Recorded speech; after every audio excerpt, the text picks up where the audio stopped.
You know, for 4,000 years, there's been this one single idea that's acted like a massive power switch in China, building up and tearing down entire empires. It's this incredible political and spiritual concept that has shaped one of the oldest civilizations on Earth. It's called the Mandate of Heaven, and if you can understand it, you can start to understand the very rhythm of Chinese history. And that line? It's not just some famous quote from an old book. It is the heartbeat of Chinese history. It perfectly captures this seemingly endless cycle of collapse and consolidation, of chaos giving way to order, and then, inevitably, back to chaos again. Okay, so what's the engine driving this whole thing? This massive 4,000 years cycle? What gives one family the right to rule over millions? And then, just as importantly, what gives the people the right to overthrow them? Well, the answer is a concept that's as powerful as any army: the Mandate of Heaven. To really get a grip on this, we're going to look at some of China's heavy hitters, some of its most powerful dynasties.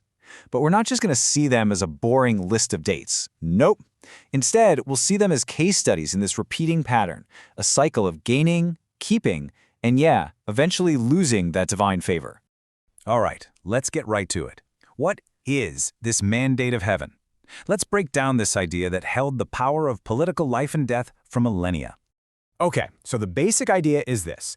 The emperor has a green light from the heavens to rule. But, and this is the absolute key, it's not a lifetime pass. It's not a blank check. You can think of it more like a performance-based contract between the ruler, the people, and a cosmic force called heaven.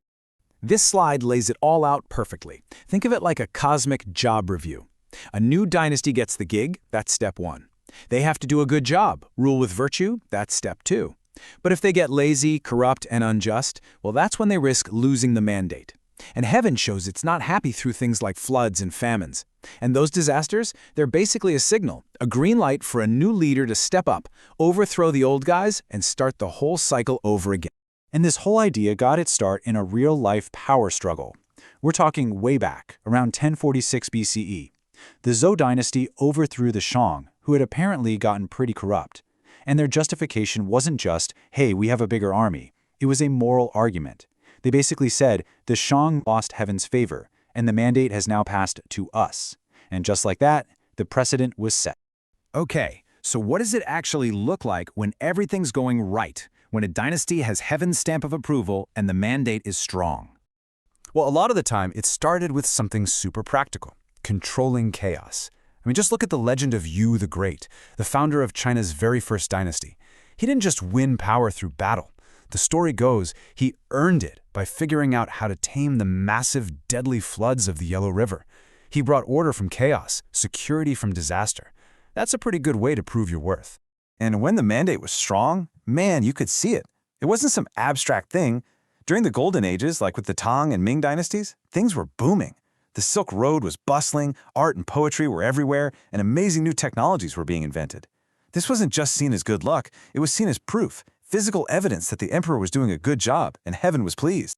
But like that opening quote says, long united must divide. What goes up must come down. Golden ages can't last forever. So what happens when the cracks start to show? When a dynasty starts losing heaven's favor? And just like the signs of a golden age, the signs of a dying dynasty were impossible to miss. Suddenly, those floods and famines weren't just bad luck. They were seen as signs of heaven's fury. Corruption in the court would get out of control, taxes would become unbearable, and rebellions would start popping up.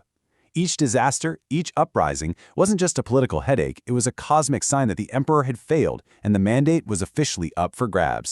You want to see a perfect case study of how to lose the mandate in record time? Look no further than the Qin dynasty. These guys were brilliant. They unified China for the first time ever. But their method? Brutal.